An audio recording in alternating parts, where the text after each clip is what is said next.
चलो बच्चों, अब हम देख लेते हैं deviation produced by two inclined mirrors.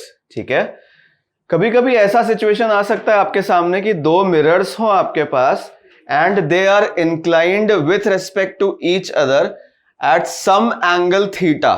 ठीक है, और आप एक इंसिडेंट रे यहां पे भेजते हैं, वो एक मिरर से टकराती है, then it gets reflected, then it is incident on one more mirror and then finally after reflection you get the final reflected ray। ठीक है, तो आप देख सकते हो कि अगर दो मिरर्स इंक्लाइंड है बच्चों, तो यहां पे दो रिफ्लेक्शन होने की पॉसिबिलिटी है, right. There is a possibility that twice the ray is reflected. तो उस केस में क्या होता है, in case there are two mirrors inclined at angle theta, then the deviation produced does not depend on the angle of incidence। angle of incidence पे ये depend नहीं करता वो डेविएशन। ठीक है, डेविएशन का मतलब क्या समझेंगे कि देखिए अगर फर्स्ट रे ये आ रही है पहली वाली, तो उसका मन कैसे था कि वो स्ट्रेट चली जाए, but it could not because it was incident on a mirror, तो वो कुछ डेविएशन यहां पे हो जाता है। ये deviation let us call as delta 1। ठीक है, अच्छा यहां पे मान लेते हैं नॉर्मल ऐसे गया है। सिमिलरली ये वाली रे ऐसे नीचे जाना चाहती थी बट नहीं गई, तो एक्चुअली यहां पे भी एक डेविएशन प्रोड्यूस हुआ होगा। Late us call this deviation delta 2। तो अगर फर्स्ट रे की बात करूं, मान लेते हैं कि वो एंगल ऑफ इंसिडेंस I1 पे इंसिडेंट हुई थी, तो ये एंगल भी I1 जितना ही हो जाएगा लॉ ऑफ रिफ्लेक्शन से। ठीक है, और मान लेते हैं कि ये दूसरे वाले का जो एंगल ऑफ इंसिडेंस है वो I2 है। ठीक, तो इधर वाला एंगल भी कितना हो जाएगा, I2 हो जाएगा, राइट। अगर मैं इन दोनों डेविएशंस को डायरेक्टली ऐड कर दूं तो क्या मुझे टोटल डेविएशन मिल जाएगा। आपको याद होगा कि अगर एक प्लेन मिरर से रे टकराती है तो उसका जो एंगल ऑफ डेविएशन आता है डेल्टा, उसकी वैल्यू थी 180 माइनस 2i।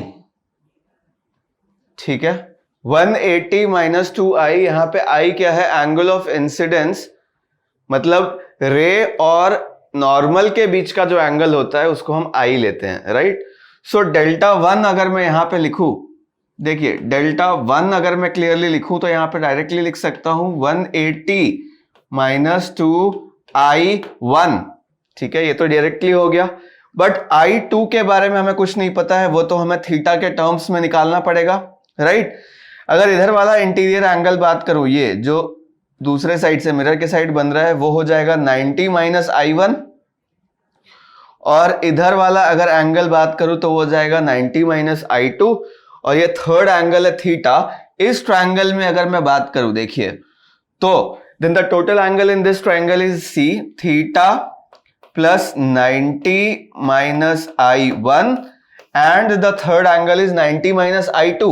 ये वाला एंगल कितना है, 90 minus I2 हो जाएगा। तो यहां लिख देता हूं 90 minus I2, और इन सबको ऐड करके we should get 180 डिग्रीज। ठीक है, 90 और 90 का सम 180 हो जाएगा, जो दूसरे साइड के 180 को क्या कर देगा, कैंसिल कर देगा। Now if I try to find the value of I2, तो यहां से बच्चे I2 की वैल्यू कितनी आ जाएगी, I2 को उस साइड भेज देता हूं, थीटा माइनस I1 आ जाएगा, थीटा माइनस I1। तो बच्चे डेल्टा 2 अगर मैं लिखने जाऊं, देखिए ध्यान से, 180 माइनस 2I2 लिखना पड़ेगा मुझे, 180 माइनस 2I2। ठीक है, 180 माइनस 2I2 की जगह क्या लिखना है मुझे, देखिए 2 थीटा माइनस 2I1 हो जाएगा, 2 थीटा, ठीक है, माइनस 2I1, 2I1। ये इक्वेशन 1 ले लेते हैं, ये इक्वेशन 2 ले लेते हैं।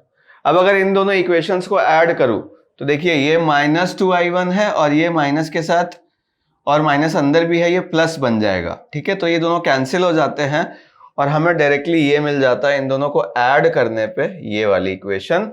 देखिए 180 और 180 ऐड होके क्या बन जाएगा, 360, और माइनस 2 थीटा आ जाता है। तो टोटल डेविएशन की जो वैल्यू होती है बच्चों, the value that we get after reflection from two inclined mirrors, that is equal to 360 degree minus 2 theta, ठीक है। And the interesting thing here is that this deviation is independent of angle of incidence on the mirrors. किसी भी तरीके से ray को भेजिए, deviation every time the deviation produced is equal to 360 minus 2 theta। यहां पे थीटा क्या है? एंगल बिटवीन मिरर्स, ठीक है।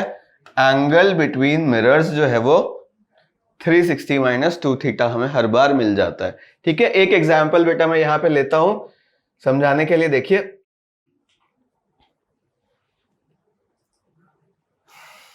एक एग्जाम्पल मैं यहां पे ले लेता हूं। जैसे सपोज करो बेटा कि यहां पे आपके पास 90 डिग्री पे दो प्लेन मिरर्स आ गए, ठीक है, और आप किसी भी एंगल पे ये भेजते हो। बड़ी इंटरेस्टिंग सी बात है, किसी भी एंगल पे आई पे आप भेज दो, रिफ्लेक्शन के बाद पहले बार में तो ये यहां जाएगी और फिर यहां से ऐसे चली जाएगी। And you will observe some very interesting fact here. देखो वो ये होगा, हमने अभी अभी देखा कि डेल्टा टोटल या delta net is equal to क्या बात होती है? 360 डिग्री माइनस 2 थीटा, ठीक है। देखो 360 डिग्री माइनस 2 थीटा, यहां पे 360 डिग्री तो मैंने वैसे का वैसा रखा, बट थीटा की वैल्यू यहां कितनी हो जाएगी बेटा? 90 degree, okay. And 2 theta will be equal to 180 degree, तो ये 180 डिग्री आ गया, okay. So it comes out to be 180 degree. कहने का मतलब क्या हुआ कि ये ऐसे नहीं अंदर की तरफ आ रही है, obviously this is incident ray. So incident ray and the final reflected ray are parallel to each other, ठीक है। इधर से आएगी और इधर से चली जाएगी। This type of mirror is used in reflectors in which the light is reflected back into the direction from which it is coming, ठीक है। जिस डायरेक्शन से लाइट आ रही होगी उसी डायरेक्शन में वापस चली जाती है। तो अगर हम ऐसे 90 डिग्री के बहुत सारे छोटे छोटे मिरर्स बना दें, ऐसे ऐसे ऐसे ऐसे इस तरीके से छोटे छोटे 90 डिग्री के मिरर्स बना दें, तो आप इधर से लाइट रेज अगर आप यहां से भेजेंगे इस तरीके से, तो वो वापस भी उसी स्ट्रेट लाइन में चली जाएगी, ठीक है। तो this type of reflector is used in vehicles. तो जब भी किसी हेडलाइट की लाइट वहां पे पड़ती है तो वो उसी पे वापस चली जाती है, and so that we can prevent accidents. रात में गाड़ियां जो है वो रिफ्लेक्टर्स की हेल्प से ही दिखाई देती हैं हमें, ओके। साइन बोर्ड्स में भी कभी कभी इस तरह के रिफ्लेक्टर्स को यूज किया जाता है, करेक्ट। चलो बच्चों अब बात करते हैं when two mirrors are inclined to each other many images are formed of the object. एक ऐसा केस भी है कि अगर हम इमेजेस की फॉर्मेशन की बात करें तो किसी ऑब्जेक्ट को दो इंक्लाइंड मिरर्स के सामने रखने पर जो नंबर ऑफ इमेजेस होती हैं they are multiple images, okay. What this statement is saying, when two mirrors are inclined to each other many images are formed of the object. ऐसा क्यों होता है? Due to multiple reflections. देखिए एक example लेकर के मैं यहां पे समझाता हूं आपको, you will be able to understand. Suppose करो बेटा एक ऑब्जेक्ट यहां पे ले लेते हैं सिंपली O, ठीक है, और इसकी लाइट रेस को मैं ऐसे इंसिडेंट कराता हूं, ये रिफ्लेक्ट होकर के चली जाएगी ऐसे, ठीक। एक और रे मैं यहां पर रिफ्लेक्ट कराता हूं, वो ऐसे चली जाएगी, राइट।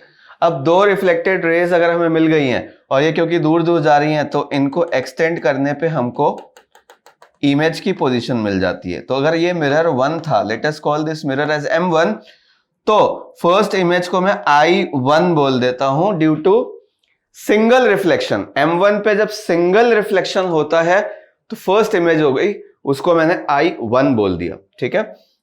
सिमिलरली बेटा इस पे अगर दो रेज इंसिडेंट होती हैं, सपोज करो ये दो रेज मिरर 2 पे इंसिडेंट होती हैं, राइट, तो वो भी लॉ ऑफ रिफ्लेक्शन को फॉलो करते हुए ऐसे चली जाएंगी, दे आर डाइवर्जिंग, ठीक है। तो ये ऑब्वियसली कहीं पे इंटरसेक्ट नहीं करने वाली, तो इनकी भी अगर मैं एक्सटेंशन करूं पीछे, इनका भी एक्सटेंशन करूं पीछे, तो हमें मिलता है कि यहाँ पे एक इमेज बन गई जो इससे एग्जैक्टली पीछे होगी इक्वल डिस्टेंस पर, ठीक है।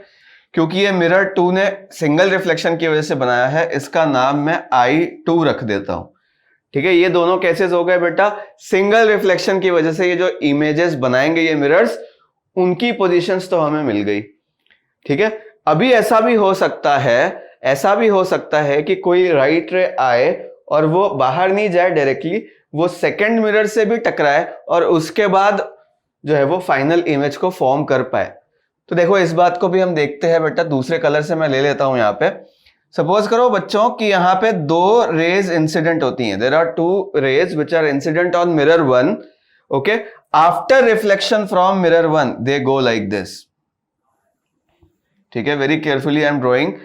अब फिर से ये फर्स्ट रिफ्लेक्शन तो हो गया मिरर 1 की वजह से, and now again they are incident on mirror 2। तो एक बार दोबारा यहां पे क्या होने की पॉसिबिलिटी है, रिफ्लेक्शन। तो ये रिफ्लेक्शन हो गया भाई, ठीक है। अब फिर से you see that these red rays have been reflected twice, तो ये डबल रिफ्लेक्शन का केस हो गया। इस केस में क्या होता है बेटा, एक और इमेज बन जाएगी, ठीक है, ड्यू टू डबल रिफ्लेक्शन। अगर इसको एक्सटेंड करूं मैं फाइनली, देखिए आप,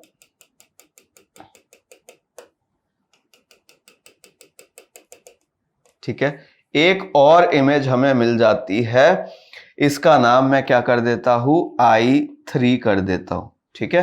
तो आपके सामने अभी देखिए एक प्राइमरी इमेज बनी मिरर 1 की वजह से, एक प्राइमरी इमेज बनी मिरर 2 की वजह से, और एक सेकेंडरी इमेज बनी है I3 जिसका रिफ्लेक्शन डबल ट्वाइस हुआ था, ठीक है। पहले 1 पे फिर 2 पे, ओके। सिमिलरली ऐसा भी हो सकता है कुछ रेज आए जो पहले 2 पे टकराए एंड देन 1 पे। You will see that image also forms on this place only.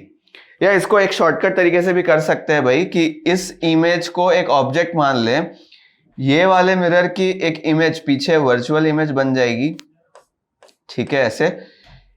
इस वर्चुअल इमेज के लिए, अरे वर्चुअल मिरर के लिए ये वाली इमेज क्या बन जाती है, एक ऑब्जेक्ट बन जाती है, वो यहां पे एक दूसरी इमेज बना देता है। तो इस केस में सिमेट्री की वजह से बेटा 2 इमेजेस यहां जो बनने वाली थी वो क्या हो गई, कोइंसाइड कर जाती है, इसकी वजह से टोटल इमेजेस क्या बन जाती है यहाँ पे 3।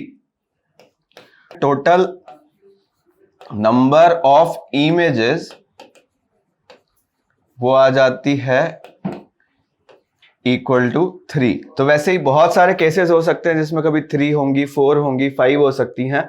वो डिपेंड करेगा कि भाई इनके दोनों के बीच का एंगल क्या है, what is the angle between these 2 mirrors, ठीक है। एक पॉइंट और यहां पे बताता हूं कि light rays reflect from 1 mirror, ठीक है। एक्स्ट्रा इमेजेस क्यों बन रही है वो मैं बताने जा रहा हूं। अगर सिंगल मिरर से, अभी बात हुई हमारी कि सिंगल मिरर से अगर रिफ्लेक्शन हो रहा है और वो बाहर ही चली जाती है, ठीक है, पीछे वाला डायग्राम हम देखते हैं। अगर रिफ्लेक्शन इस तरीके से हो रहा है कि रे आती है और बाहर चली जाती है, it does not gate incident on the other mirror, तो उस केस में तो एक ही इमेज बनती है ये, तो ये सिंगल प्राइमरी इमेजेस बन गई।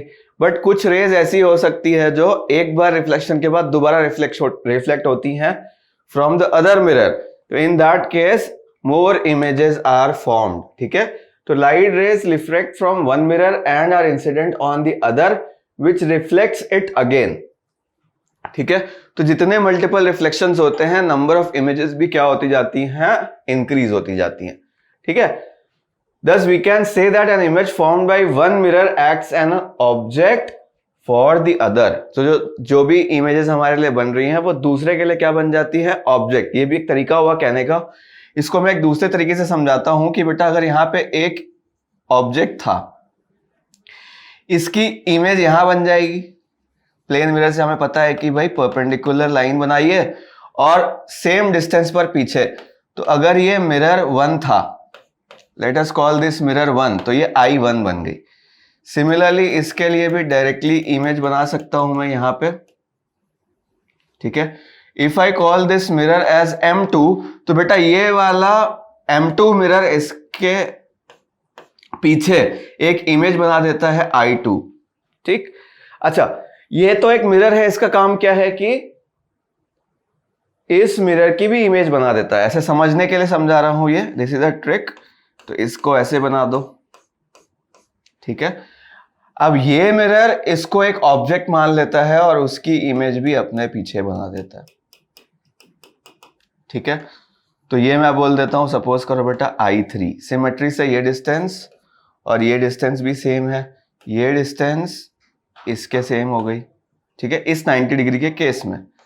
सिमिलरली ये मिरर अगर इसकी इमेज इधर बना सकता है, M2 की इमेज पीछे बना सकता है, तो क्या M2 भी M1 की इमेज नहीं बना सकता? तो M2 भी क्या करता है, M1 की इमेज ऐसे बना देता है, वर्चुअल मिरर बन गया। अब बेटा इसके लिए I2 जो इमेज है इसके लिए क्या बन गया, एक वर्चुअल मिरर बन गया। तो I2 की भी एक वर्चुअल इमेज पीछे बन जाती है यहां I3, ठीक है। और ड्यू टू सिमेट्री आपको पता चलेगा कि जो ये वाली नई इमेज बनी है, late us call this I4, ये एक दूसरे के साथ क्या हो जाती है, कोइंसाइड कर जाती है, और हमें क्या मिलता है कि टोटल नंबर ऑफ इमेजेस 3 ही आई हैं, बट किसी किसी एंगल पर मिरर्स को रखने पर ये कोइंसाइड नहीं करेंगी और यहाँ पे हो सकता है और भी इमेजेस मिलती रहे। तो ये जो हम केस देख रहे थे इसमें 3 इमेजेस बनी थी, उसका एक प्रैक्टिकल पिक्चर मैं आपको दिखाता हूं। ये दो मिरर्स हैं जो एक दूसरे से परपेंडिकुलरली प्लेस्ड है, 90 डिग्री पर प्लेस्ड है, and when you see the number of images of this candle in the mirrors, ये एक प्राइमरी इमेज होगी, ये वाली एक प्राइमरी इमेज होगी, और ये वाली क्या है, एक कोइंसाइडेड इमेज है, ठीक है, जो थर्ड इमेज बन गई। तो 90 डिग्री के केस में हमने देखा कि 3 इमेजेस आर पॉसिबल, ठीक है। तो क्वेश्चन ये आता है बच्चों कि कितनी इमेजेस बनेंगे सर, हमें कैसे पता चलेगा, how we will come to know कि how many images will be formed.